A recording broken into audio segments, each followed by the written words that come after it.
मृत्यु से डरने वाले आपको कई मिलेंगे, पर कुछ लोगों से मौत भी कांपती है। बुज़दिल होने से या बुज़दिली दिखाने से अच्छा मैं मर जाना पसंद करूंगा। यानी कि कभी भी डर कर पीछे हटना नहीं सीखा। मुन्ने डर बिल्कुल सामने चलता रहता है और बिल्कुल अपना जो टारगेट है उसको कैप्चर करता है। हार से डरने वाले आपको कई मिलेंगे, लेकिन कुछ लोग ऐसे हैं जिनसे हार भी कतराती है। आप आखिरी गोली तक लड़ेंगे। अगर आपकी गोलियां खत्म हो गई हैं तो आप हाथ पांव से लड़ेंगे। अगर आपके हाथ पांव टूट गए हैं तो आप अपने भूत से लड़ेंगे। मरने के बाद भी लड़ाई चलती रहेगी। लड़ाई में कोई सेकंड नहीं आ सकता, या तो जीते या तो मरते हैं। तो it is either the enemy और मी। डर से डरने वाले आपको कई मिलेंगे, लेकिन आज हम आपको मिलवाएंगे उनसे जिनसे डर भी खौफ खाता है।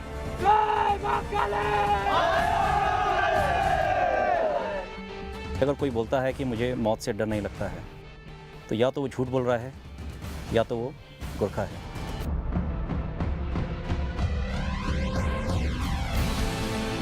कमांड एंड कंट्रोल और फिजिकल फिटनेस और हुक्म का पालन, ये बहुत ही अच्छी तरीके से निभाता है। जितने ही विनम्र होते हैं ये उतने ही फिरोशियस होते हैं, उतने खतरनाक होते हैं।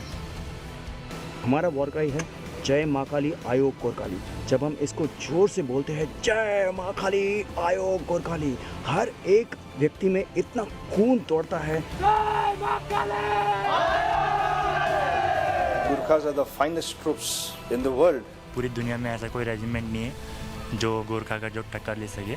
मेंटली बहुत टफ है, कैसी भी सिचुएशन में उनको डाल दें वो उस सिचुएशन को ओवरकम करके हमेशा आगे बढ़ेगा।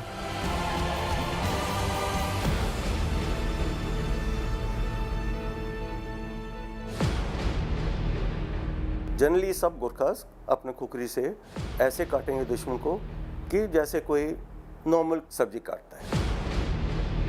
खुकरी शब्द बोलते ही उसके साथ में आपको एक गोरखा की शक्ल नज़र आएगी, और जब आप गोरखा बोलते हैं तो उसके साथ में आपको खुकरी की शक्ल नज़र आएगी।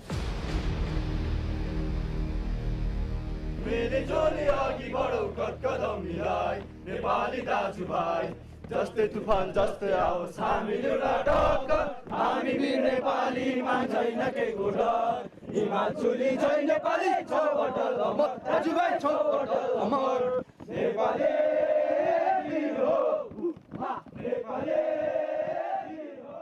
नमस्कार, जय हिंद, वंदे मातरम। भारतीय वीरों की कहानियां लेकर एक बार फिर लौट आया है वंदे मातरम। 5वां साल है या 5वां सीजन है वंदे मातरम का, और इसीलिए क्योंकि भारत में कभी भी शौर्य की कहानियां खत्म नहीं हो सकती हैं। हमने आपको वो सारे युद्ध दिखाए जो भारत ने लड़े हैं। हमने आपको परमवीरों की कहानियां सुनाई, जो काउंटर टेरर ऑपरेशंस होते हैं उनकी कहानियां सुनाई। लेकिन अब हम आपको जरा उन रेजिमेंट्स के बारे में भी बताएंगे जिनका नाम तो आपने बहुत सुना होता है, लेकिन उनके बारे में बहुत ज्यादा जानते नहीं हैं। आज हम आपको बताने वाले हैं गोरखा रेजिमेंट के बारे में। आखिर क्यों ऐसा कहा जाता है ये वीरों में भी सबसे वीर माने जाते हैं? क्यों ऐसा कहा जाता है कि जो मौत से भी नहीं डरता वो है गोरखा? साहस के जितने भी शब्द गढ़े गए वो इनके सामने मायने खो देते हैं। निष्ठा के जितने भी रंग दुनिया में हैं वो इनके सामने फीके पड़ जाते हैं। हिम्मत का ऊंचा से ऊंचा पहाड़ इनके सामने बौना हो जाता है। ये ईमानदारी की मिसाल है, वफादारी का आदर्श है, बहादुरी की पराकाष्ठा है। वो रेजिमेंट के लिए कुछ भी करने के लिए तैयार है, अपनी जान तक दे देगा। जब वो लड़ाई में जाता है वो ये नहीं जाता कि मेरे बच्चे कहाँ क्या कर रहे हैं, वो है कि मैंने ये जीतना है, चाहे मेरे को इसके लिए कुछ भी करना पड़े। यूं तो भारतीय सेना का हर रेजिमेंट, हर यूनिट, हर टुकड़ी, हर दस्ता दुनिया में सबसे निराला है, पर यह भी सच है कि हर एक रेजिमेंट की अपनी ऐसी खासियतें होती हैं जो दूसरी किसी में नहीं होती। और गोरखा रेजिमेंट की सबसे बड़ी खासियत है इनका आदर्श वाक्य, कायर हुनुभन्दा मर्नु राम्रो। मतलब गोरखा वो होता है जो मरने से नहीं डरता है। कायर होने से मरना अच्छा, यानी कि कभी भी डर कर पीछे हटना नहीं सीखा। गोरखा ने हर समय आगे बढ़ना सीखा है।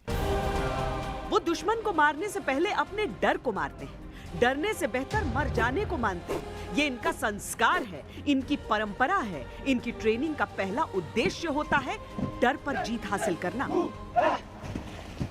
गुरखा ट्रूप्स के लिए कहा जाता है किसी से डरते नहीं है। आप डरते हैं किसी से? कभी डरते थे? पहले डरता था, पर अब यहाँ फौज में आने के बाद मैं इतना नहीं डरता हूँ। और जब आगे और ट्रेनिंग बढ़ती जाएगी मैं डरना छोड़ दूँगा। चाहे आप इधर के किसी भी रिक्रूट से पूछो, वो अभी फौजी नहीं है, अभी सीख रहे हैं। जैसे हमको पता है बूंद बूंद से सागर बनता है, तो अभी हम लोग अभी बूंदी है, सागर अभी बने नहीं है। जब हम सागर बन जाएंगे तब हम पक्का फौजी बन जाएंगे। तो अभी आप पूछ सकते हो किसी से भी कि वो डरते हैं कि नहीं। वो लोग बेशक वो लोग कहेंगे कि हम कभी किसी से भी नहीं डरते हैं। सच में, क्योंकि पूरी दुनिया में ऐसा कोई रेजिमेंट नहीं है जो मतलब गोरखा का जो टक्कर ले सके। सुनने में अजीब है, असंभव भी, क्योंकि निडर होना एक बात है और निडर होने की ट्रेनिंग दिया जाना और बात। पर गुरखाओं को सचमुच इसकी ट्रेनिंग दी जाती है। गुरखा रेजिमेंट के जिन रंग रूटों से हमारा परिचय कराया जा रहा था, ये बस कुछ हफ्तों पहले दुनिया की सर्वश्रेष्ठ फौज में शामिल हुए थे। कितने साल के थे तब पहली बार सोचा था आर्मी ज्वाइन करूंगा? जब मैं इतना बोल सकता कि छोटे से मैंने देखा है कि आर्मी लोग जब भी मतलब मार्च करते हैं या फिर कहीं जाते हैं, तो बच्चे हो या फिर बूढ़े हो, उनको देख के सैल्यूट तो जरूर करते हैं। तो वो देख के मुझे मतलब वो आया, फीलिंग आया कि यहाँ इससे अच्छा जॉब, इससे अच्छा रिस्पेक्ट, इतना अच्छा पर्सनालिटी तो और कोई जॉब में नहीं है। आपकी उम्र क्या है? मेरे 19।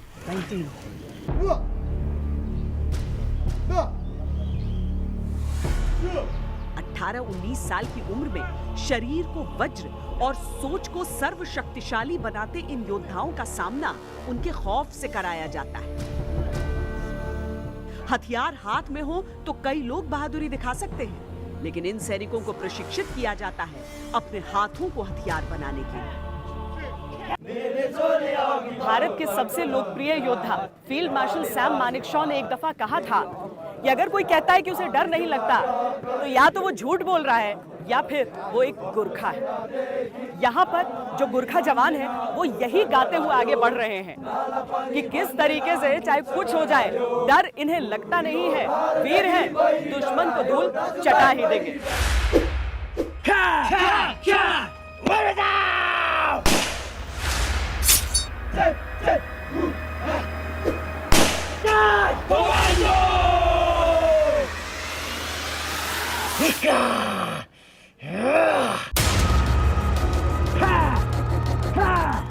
गुरखा ट्रेनिंग में ऐसी परिस्थितियों के लिए उन्हें प्रशिक्षित किया जाता है जहां दुश्मन सशस्त्र हो, लेकिन वो खुद निहत्थे।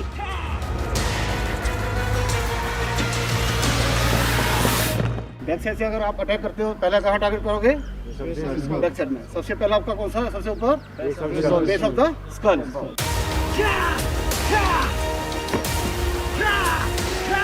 दुश्मन के शरीर का एक एक प्रेशर पॉइंट, एक एक कमजोरी उन्हें समझाई जाती है। हथियार चलाने से पहले वो हाथ चलाना सीखते हैं, साथ ही अपने शरीर के नाजुक हिस्सों का बचाव भी सीखते हैं। कई ऐसे हालात हमें पेश आते हैं जहाँ पर कि हमारे जो हथियार, जो हमारे गोला बारूद जो ख़त्म हो जाते हैं, तो ऐसे हालात में हमें दुश्मन के साथ बिना हथियार के भी लड़ना बहुत ही ज़रूरी होता है। इसलिए हमें उन रिक्रूट्स को अनआर्म्ड कम्बैट की लड़ाई पर भी ज़्यादा जोर दिया जाता है, ताकि ऐसे मौके पर दुश्मन के साथ आसानी से वो लोहा ले सके और दुश्मन के ऊपर विजय प्राप्त कर सके। वो बिजली की तेजी से ऐसे झपटते हैं कि दुश्मन अंदाजा भी नहीं लगा सकता। वो पल भर में दुश्मन को चित कर देते हैं, और ये किताबी बातें नहीं हैं। गुरखा योद्धाओं के बारे में मशहूर है कि वो एक भी गोली खर्च किए बिना मोर्चा मार सकते हैं। एक बार एक बहुत टफ ऑपरेशन के बाद में बड़ी मुश्किल से हमारे गुरखा जवानों ने जब फतेह पाई, तो उसके बाद में लास्ट में रिपोर्ट ली जा रही थी, तो अफसर बोलता है हमारी लैंग्वेज में कि कांचा कति मंशा हाने, कि कितने आदमी आपने मारे। तो गुरखा जॉनी सेज साहब 10 एवटा, यानी कि मैंने 10 दुश्मनों को मार दिया है। फिर ऑफिसर पूछता है अपनी कितनी कैजुअल्टी हुई, तो गोरखा जॉनी बोलता है एक भी नहीं। कहता गुड।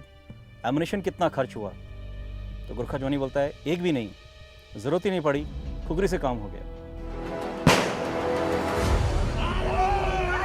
रणभूमि में ये एक ऐसी क्षमता है जो बहुत काम आती है। इतिहास गवाह है कि उनसे जापान भी हारा है, जर्मनी भी हारा है, पाकिस्तान की तो बिसात ही क्या है। रणभूमि हो या आतंक के खिलाफ लड़ाई, सबसे कठिन ऑपरेशन के लिए इन्हें चुना जाता है। दुश्मन भी इनका मुरीद हो जाता है।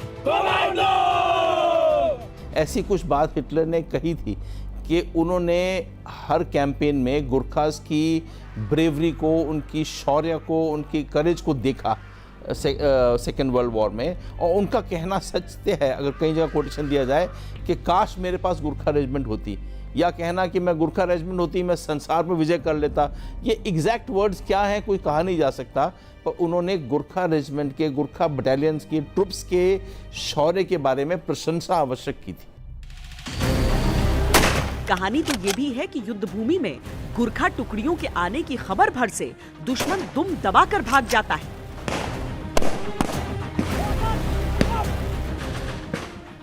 गुरखा बटालियन ने जो हमला किया उसमें पाकिस्तानी ब्रिगेड ने उनके सामने सरेंडर किया, कि जो कि एक 1971 वॉर के लड़ाई का एक बहुत ही ग्लोरियस चैप्टर था। 1971 में तो कई मर्तबा ऐसा हुआ है कि गुरखा जब हमले में आ रहे हैं और उनका जो आयो गुरखाली का नारा सुनते ही पाकिस्तानियों ने कई बारी अपने डिफेंस छोड़ के वो चले गए थे। 18वीं सदी की शुरुआत में ईस्ट इंडिया कंपनी भारतीय उपमहाद्वीप में अपने पांव पसारने में लगी हुई थी। इस कारण नेपाल से उसके टकराव की स्थिति बार बार बनती थी। नेपाल अपने गुरखा सैनिकों के साथ खुद भी विस्तार में लगा हुआ था। 1767 में अंग्रेजों ने अपने 2500 सैनिक उन्हें रोकने के लिए भेजे, लेकिन कठिन इलाका, बीमारियों और गुरखाओं से मुकाबले में सारे के सारे अंग्रेज अपनी जान गंवा बैठे। गुरखाओं और अंग्रेजों के बीच निर्णायक युद्ध छिड़ा 1814 से लेकर 1816 के बीच। तत्कालीन उत्तराखंड के नालापानी में कैप्टन बालभद्र कुंवर 600 लड़ाकों के साथ एक किले में मौजूद थे। किले को घेर कर खड़े थे 3500 अंग्रेजी सैनिक। उनके पास तोपें थी, बंदूकें थी और गुरखाओं के पास अपनी हिम्मत। यही कोई 200 से अधिक सालों की बात है जब अंग्रेजों का सामना गुरखा सैनिकों से हुआ था। अंग्रेजों के पास आधुनिक वेपन्स और गुरखाओं के पास बहुत बुनियादी हथियार। मुट्ठी भर गुरखा और हजारों में अंग्रेज, लेकिन नाकों चने चबवा दिया था गुरखा सैनिकों ने। महीनों ये मुकाबला चलता रहा, पर अंग्रेज गुरखाओं को हरा ही नहीं पा रहे थे। सन 1814-1815 के दौरान ब्रिटिश ईस्ट इंडिया कंपनी और गुरखा सेना के बीच में एंग्लो गुरखा वॉर लड़ी गई थी। इसी लड़ाई के दौरान जो फाइनल बैटल था वो बिलासपुर डिस्ट्रिक्ट में एक जगह है मौलान, उसके मौलान फोर्ट में लड़ा गया था। जनरल अमर सिंह थापा के साथ जब भिड़ंत हुई तो जनरल अमर सिंह थापा ने एक छोटे से फोर्ट में कुछ हैंडफुल जवानों के साथ बहुत तगड़ा लड़ाई की। आखिरकार रसद खत्म होने पर गुरखाओं को बाहर आना पड़ा, लेकिन अंग्रेजों ने उनके साथ हारे हुए योद्धाओं वाला सुलूक नहीं किया। वो गुरखाओं की वीरता को समझ चुके थे। उन्होंने सैनिकों से अंग्रेजी सेना में शामिल होने की पेशकश की और यहीं से शुरुआत हो गई एक गौरवशाली रेजिमेंट के गौरवशाली इतिहास की। धीरे धीरे ब्रिटिश इंडियन आर्मी में 10 गुरखा राइफल्स की स्थापना हुई। आजादी के बाद जब अंग्रेज वापस इंग्लैंड लौट रहे थे तो गुरखा रेजिमेंट का भी बंटवारा किया। पहली, तीसरी, चौथी, 5वीं, 8वीं और 9वीं गुरखा राइफल्स हिंदुस्तान में रहे। दूसरी, छठी, 7वीं और 10वीं गुरखा राइफल्स को अंग्रेजों ने साथ ले जाने का फैसला किया, पर बहुत बड़ी संख्या में गुरखा जवानों ने इंग्लैंड जाने से इनकार कर दिया। वो भारतीय फौज में रहना चाहते थे। नतीजतन भारत को 11वीं गोरखा राइफल्स की स्थापना करनी पड़ी। इस बंटवारे के लिए भारत, इंग्लैंड और नेपाल के बीच बाकायदा एक त्रिपक्षीय समझौता किया गया ताकि गोरखा हितों को सुनिश्चित किया जा सके। इसमें इसका खास ख्याल रखा गया कि सांस्कृतिक और धार्मिक भावनाओं को हमेशा सर्वोपरि रखा जाएगा। यही वजह है कि गोरखाओं के युद्ध घोष में आज भी महाकाली की वंदना शामिल है। जय महाकाली! जय महाकाली! मतलब माता की जय, महाकाली की जय, और मैं गुरखा हूँ, मैं गुरखा सोल्जर आ गया हूँ आपके ऊपर। अगर आप देखा जाए तो काली की, दुर्गा की, शक्ति की बहुत वंदना होती है, बहुत पूजा होती है, और शिव को बहुत मानते हैं। जैसे आप जानते हैं पशुपतिनाथ बहुत बड़ा मंदिर है। सो काली की पूजा वो उनको शक्ति प्रदान करती है, काली उनको शक्ति प्रदान करती है। कई लोग दुर्गा माता के नाम से करते हैं। सो अलग अलग है, और ये जैसे मैंने कहा उनके में जोश पैदा करती है ये वॉर क्राई, जिससे वो खुखरी, चमकती खुखरी हाथ में पकड़कर बोलता है, जय महाकाली आयो गोरखाली। भक्ति में एक अजीब सी शक्ति होती है, और जब शक्ति के साथ जुड़ जाए भक्ति तो बनते हैं गुरखा। गुरखा जवानों की ट्रेनिंग से लेकर उनकी तैनाती तक भक्ति की बहुत ज्यादा अहमियत होती है। यूनिट में मंदिर की बहुत खास जगह, दुर्गा माता की आरती गाते हुए, देवी देवताओं की आराधना करते हुए ये सैनिक शक्ति का आह्वान करते हैं।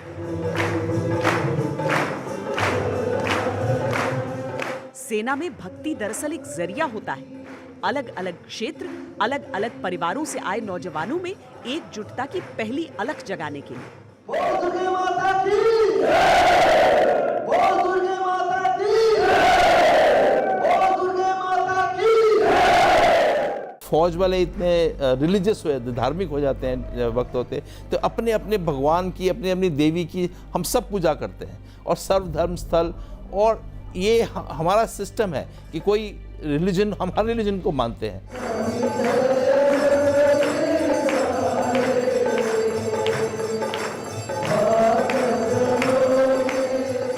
भारत, इंग्लैंड और नेपाल के बीच हुए समझौते में भी इस बात को स्पष्ट तौर पर कहा गया था कि जवानों की आस्था का ध्यान रखा जाए, और आज भी पूरी निष्ठा से उस परंपरा का पालन किया जाता है।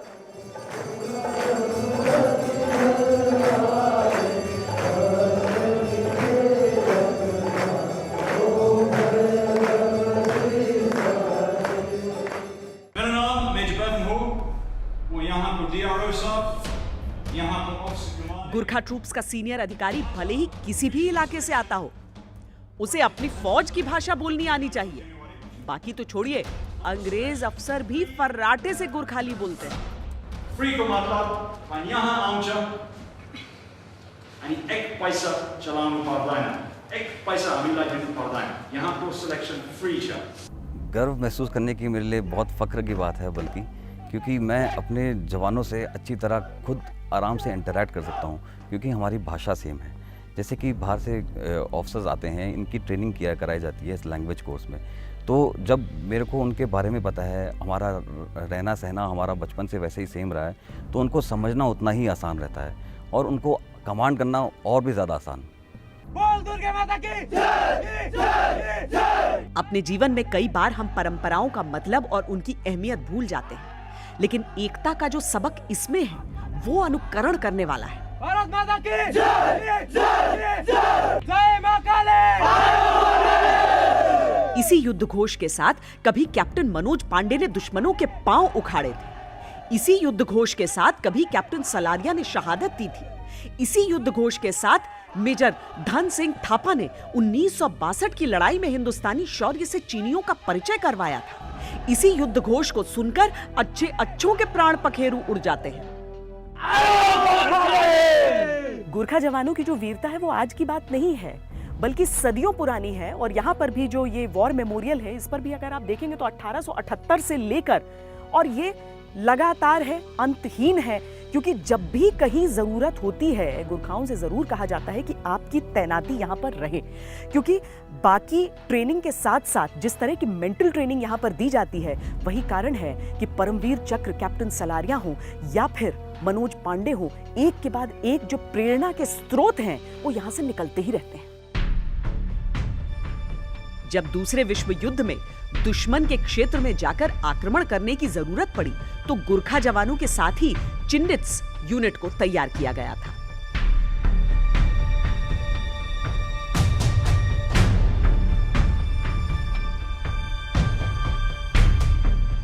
भारत में दुश्मन के इलाके में घुसकर लड़ने वाली पहली फौज गुरखा थी।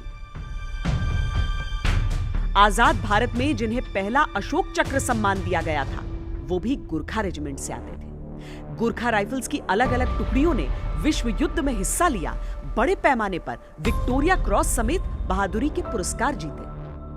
आजादी के बाद हुए हर युद्ध में गुरखा राइफल्स ने हिस्सा लिया है।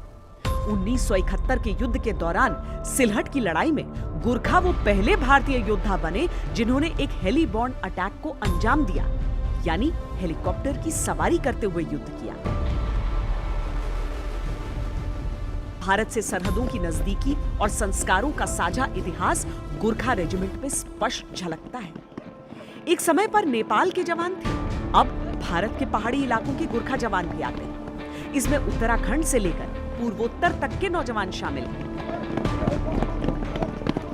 गोरखा सोल्जर जो है एक पहाड़ी रहने वाले पहाड़ के हाईलैंडर्स हैं, पहाड़ में रहते हैं और उनकी लाइफ काफ़ी स्टडी होती है, काफ़ी कठिन होती है और उसी कारण उनका बनावट जो है वो काफ़ी सुदृढ़ होता है, कठोर होता है। और जैसे कि आप जानते हैं सर्वाइवल ऑफ द फिटेस्ट, तो गोरखा सोल्जर हर किसी कंडीशन में अपने आप को ढाल देता है और हर किसी कंडीशन में अपने आप पर काबू रखते हुए दुश्मन पर विजय पा लेता है।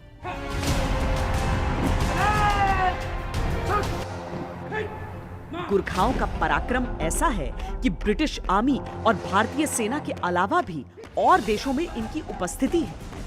ब्रुनेई के सुल्तान के पास खास गुरखा रिजर्व यूनिट है, तो सिंगापुर के पास है अपना गुरखा कंटिंजेंट। लेकिन भारत में गुरखा रेजिमेंट की वीरता का दुनिया में कोई सानी नहीं। ये मातृभूमि की कसम उठाते हैं, मातृभूमि के लिए प्राण भी गंवाते हैं।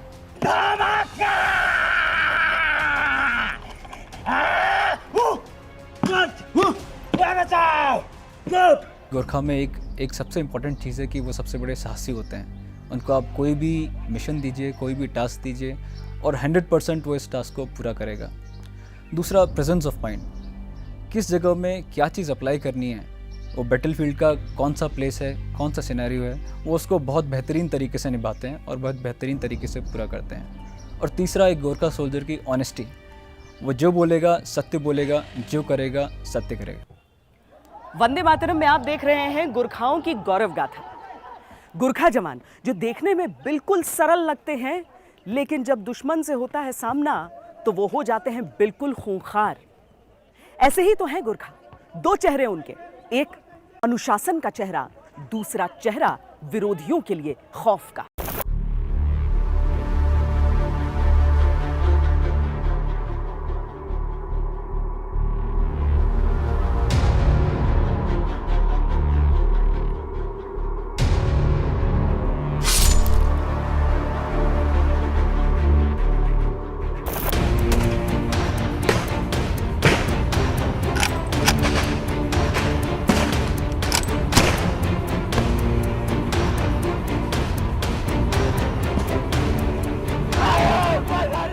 चाहे आतंक निरोधी ऑपरेशन हो या दुनिया के किसी कोने में लड़ा जा रहा युद्ध, गुरखा का नाम सुनकर ही दुश्मन आधी जंग हार जाता है।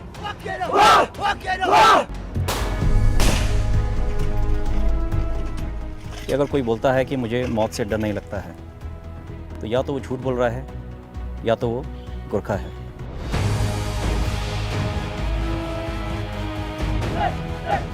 हम चाहे काउंटर एजेंसी इलाका हो, चाहे गुथम गुथम का लड़ाई हो, उसमें गोरखा ट्रूप्स अपने ईमानदार और वफादारी के साथ लड़ाई लड़ा जाता है।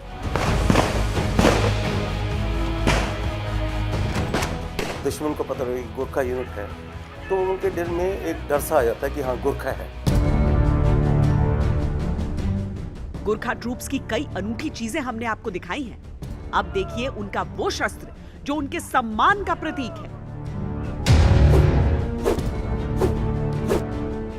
दुनिया में एक से बढ़कर एक आधुनिक हथियारों का आविष्कार हो गया, नई तकनीक, नए उपकरण आ गए, लेकिन दुनिया के सारे हथियार एक तरफ, गुरखाओं की खुखरी एक तरफ।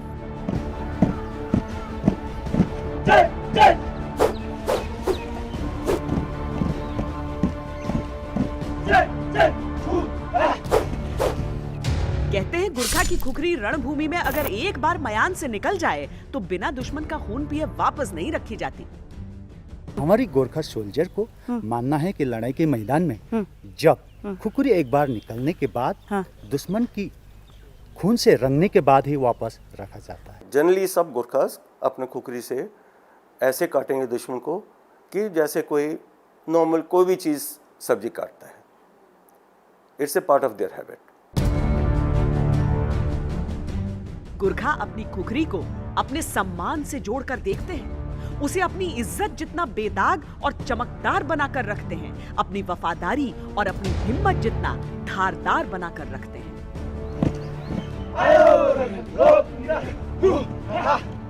इंडियन आर्मी की जो अलग अलग रेजिमेंट्स है, हर एक की अपनी अलग अलग पहचान है।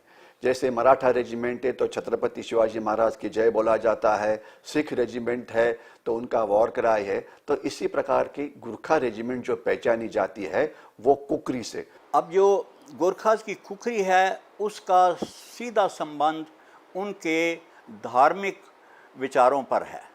गोरखास समझते हैं कि कुकरी शिव जी के त्रिशूल का एक भाग है और नेपाल में सबसे बड़ा देवता शिव जी को माना जाता है। गुरखाओं का इतिहास है खुखरी, गुरखाओं का सम्मान है खुखरी, गुरखाओं की पहचान है खुखरी। अगर उनके पास खुखरी ना हो तो वो खुद को पूरा नहीं समझते, और अगर उनके हाथों में खुखरी हो तो फिर दुश्मन पूरा यानी कि साबुत नहीं बच सकता है।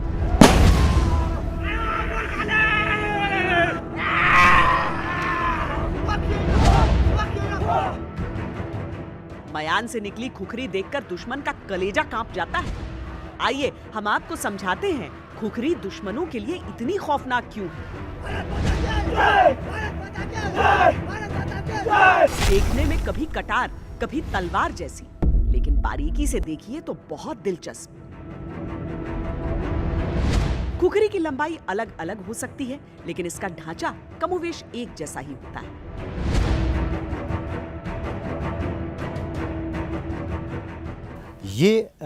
ये है खुखरी। ये गोरखा सोल्जर का जाती हथियार है और इसका कुछ पार्ट्स हैं, जैसे कि ये लकड़ी वाले पार्ट्स जो पकड़ते हैं जिसको बनीर कहते हैं। अच्छा। जो खुखरी रखा जाता है जिसको दाब कहते हैं। अच्छा, ये क्यों है? एक बार निकालिए ये पार्ट। ये पार्ट इसलिए है कि जब हम दुश्मन को ऊपर वार करेंगे उस समय कटने के बाद खून नीचे की ओर बहता है। अच्छा। उस दौरान खून बाहर निकल जाए ताकि हाथ में ना मतलब आए। यहाँ से ड्रॉप कर जाए। जी जी। और हाथ में अगर आ गया खून तो? हाथ में खून आने पर उससे एक प्रकार की चिकनापन आ जाता है। अच्छा, स्लिपरी हो जाएगा। जी जी। खुखरी के साथ ही दो छोटे छोटे चाकू आपको और नजर आएंगे। इनका नाम है चकमक। ये मुख्य तौर पर खुखरी को धार देने के लिए इस्तेमाल किए जाते हैं। तो ये दो क्यों हैं? इसके अलावा लड़ाई के मैदान में हम दोनों चकमक को आपस में रगड़कर आग को पैदा कर सकते हैं। अच्छा, मतलब आग पैदा हो जाता है दोनों को घिसने से? इस प्रकार से घिसने से आग पैदा होता है। हर गुरखा सैनिक को दो तरह की खुखरी दी जाती है। एक हथियार के तौर पर प्रयोग वाली, दूसरी सेरेमोनियल यानी समारोह में इस्तेमाल वाली। लेकिन ये एक मल्टीपर्पज हथियार है जो हर मुश्किल में काम आती है। जंगल में बहुत झाड़ी होता है, झाड़ झंझार होता है, उसको काटने के लिए खुखरी का इस्तेमाल होता है। फिर जंगल में कई बार जिंदा रहने के लिए हमको जंगल से खाना निकालना पड़ता है, उसके लिए जड़ वगैरह ढूंढनी पड़ती है जो कि खाना खाने के लायक हो। अगर आप रात को कहीं पे रुकना चाहते हैं, अगर आपको शेल्टर बनाना है तो उसका हम कुकरी का इस्तेमाल करते हुए जो पेड़ की टहनियाँ हैं वो काट के हमारा नाइट शेल्टर बना सकते हैं।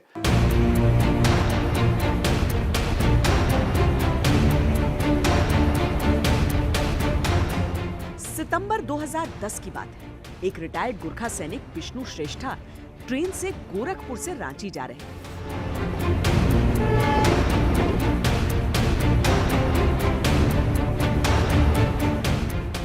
करीब 40 डकैतों ने उस ट्रेन पर धावा बोल दिया। विष्णु उस समय गहरी नींद में थे। एक डकैत ने उन्हें लूटने के इरादे से जगाया। आंख खुलते ही विष्णु ने देखा कि नीचे की बर्थ पर एक 18 साल की लड़की से डकैत बदतमीजी कर रहे हैं।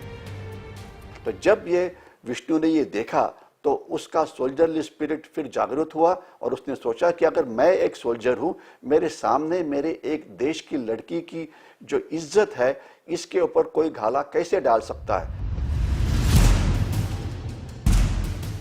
विष्णु ने अपनी खुखरी निकाली और ताबड़तोड़ चलाना शुरू कर दिया। वैसे तो विष्णु फौज से रिटायर हो चुके थे, लेकिन एक गोरखा सोल्जर की तरह वो अपनी खुखरी हमेशा अपने साथ रखा करते थे। 3 डकैतों पर खुखरी चलते ही वो गिर गए और डकैतों के पास तो बंदूकें थी। उन्होंने विष्णु पर गोली दागनी शुरू कर दी। लेकिन डाकुओं की संख्या ज्यादा थी, तो उसने डाकुओं ने उनको ओवरपावर करने की कोशिश की।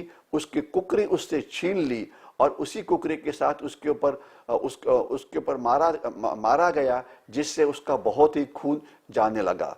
लेकिन तब तक वो ट्रेन आगे पहुंच रही थी, तो बाकी के डाकू वहां से भाग के चले गए। तो एक सोल्जर अगर देशभक्त है, अगर ब्रेव है, तो कैसे काम कर सकता है, ये नजर आ गया।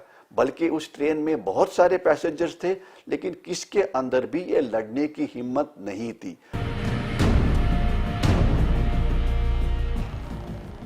एक अकेले फौजी की हिम्मत ने डकैतों के सशस्त्र गिरोह को भागने पर मजबूर कर दिया। 6 डकैतों को पुलिस ने दबोच लिया। विष्णु श्रेष्ठा को अपनी इस बहादुरी के लिए सेना मेडल से पुरस्कृत किया गया। लेकिन ऐसा नहीं है कि इन वीर जवानों को केवल खुखरी चलानी आती है, बंदूक पर भी इनके हाथ उतनी ही सफाई से चलते हैं।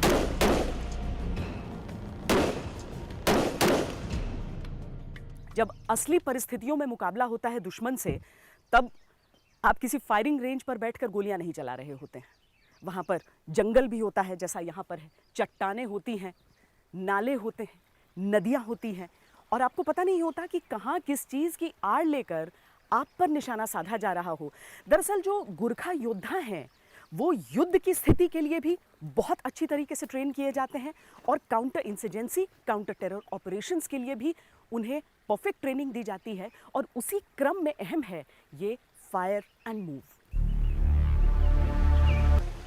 तकनीक ये है कि जिस तरह चलते समय हमारा एक पांव जमीन पर होता है और दूसरा कदम उठता है, उसी तरह ऑपरेशन के समय बड़ी पैर में बढ़ रहे जवानों में एक आगे बढ़ता है तो दूसरा सतर्क और सचेत रहता है।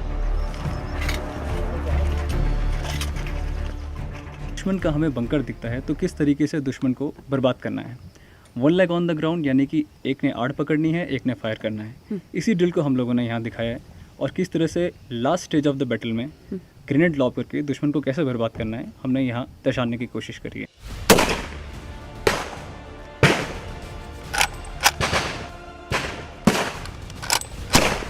आगे बढ़ते हुए फायरिंग करना आसान नहीं होता और अर्जुन की परंपरा वाले देश में सेना के जवानों की निशानेबाजी दुनिया में सबको अचंभित करती है।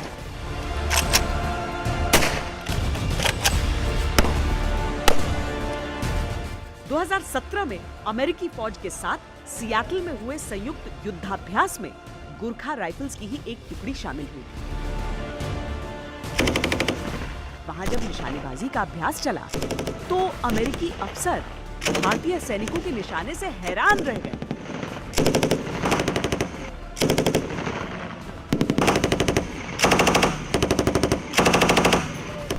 जवान संजय ने 40 में 40 का निशाना साधा।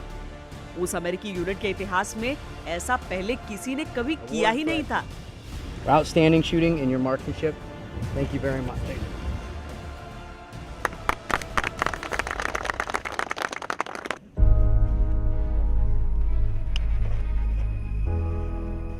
हथियार हाथ में हो तो सटीक, निहत्थे हो तो भी दुश्मन का काम। ऐसे होते हैं भारतीय फौज के गोरखा सैनिक।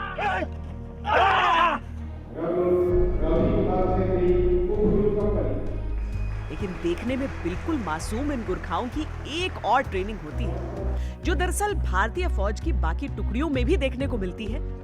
इन्हें गुस्सा दिलाना और उसी क्रम में संयम भी सिखाना।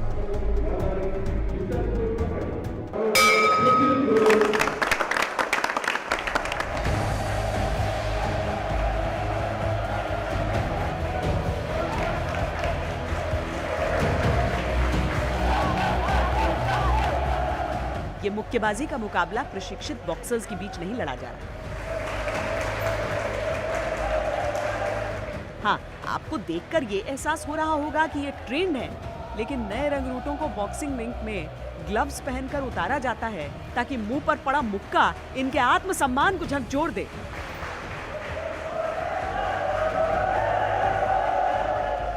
इनके गुस्से को जगा दे।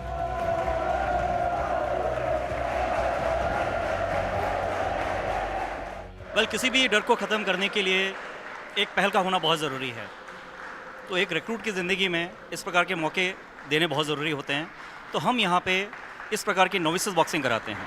इस नोविसेस बॉक्सिंग का मेन मकसद ये है कि मेंटली वो स्ट्रांग हो, फिज़िकली उसको अपनी काबिलियत के बारे में पता चले, साथ ही जो डर जो आप बोल रहे हैं वो डर ख़त्म हो, क्योंकि हाथ किसी के ऊपर उठाना उसके लिए बहुत दिल चाहिए। कई लोगों को इस प्रकार का मौका अपनी ज़िंदगी में नहीं मिलता है। तो यहाँ पे उस डर को ख़त्म किया जाता है, उस प्रकार के एक ऑफेंसिव स्पिरिट को इसके अंदर पैदा किया जाता है।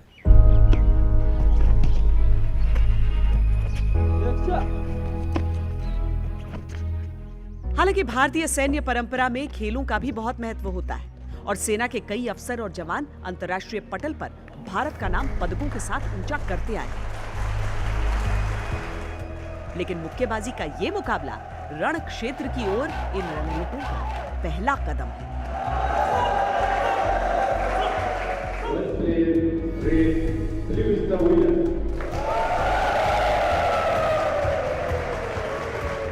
भारतीय सेना में ऐसे ही सरल लेकिन बेहद प्रभावशाली ट्रेनिंग तकनीक का शानदार इस्तेमाल होता है।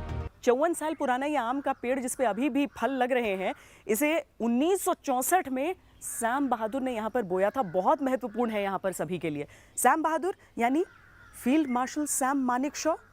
दरअसल बहुत दिलचस्प कहानी है कि किस तरीके से गुरखा रेजिमेंट में शामिल होने के बाद उनका नाम सैम बहादुर पड़ा था।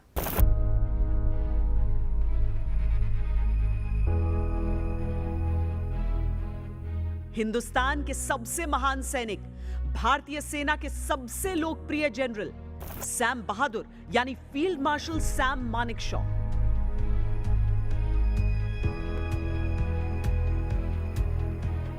Sam Manekshaw British Indian army में कैप्टन हुआ करते थे और दूसरे विश्व युद्ध में अपनी बहादुरी खूब दिखाई थी।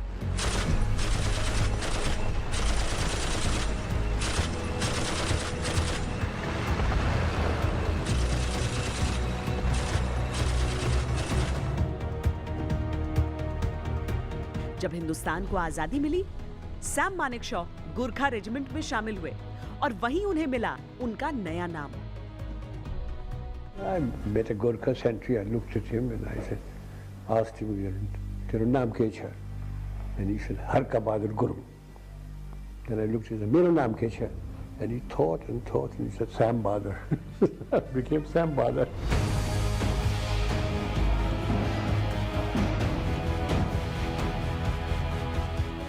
यूं तो फील्ड मार्शल सैम मानेकशॉ समूचे हिंदुस्तान के नायक हैं, लेकिन गुरखा सोल्जर्स उनकी कही हर एक बात को प्रेरणा के तौर पर याद रखते हैं। जिस तरह से नाम कमाया वो एक मिसाल बन के रह गया। ये बहुत कम लोगों का सौभाग्य होता है कि जिनको सैनिक पूरा आदर दे।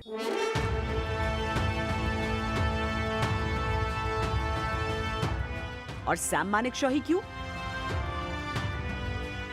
मौजूदा army chief general Bipin Rawat, पूर्व सेनाध्यक्ष जनरल दलबीर सिंह सुहाग सब गुरखा रेजिमेंट से संबंध रखते हैं। जनरल बिपिन रावत 11वीं गुरखा राइफल्स की 5वीं बटालियन में कमीशन हुए थे। जब मैंने सेना अध्यक्ष का भार संभाला था तो उस वक्त मैंने कहा था मेरा सर्वश्रेष्ठ जो टास्क रहेगा वो ये रहेगा कि सेना का जो नाम है, सेना का जो मनोबल है वो एकदम उच्च स्तर पर रहे और मेरे ख्याल में हम इसे काबिल करने में हासिल हुए हैं।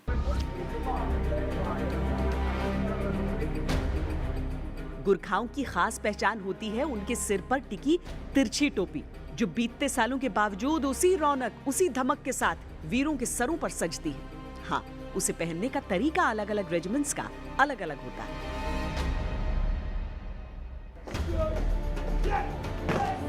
Goes again!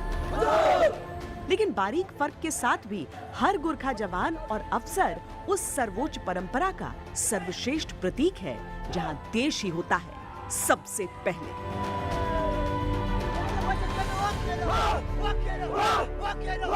देश के लिए अपने प्राण तक न्यौछावर करने वाले योद्धाओं से हम जिंदगी में कितना कुछ सीख सकते हैं।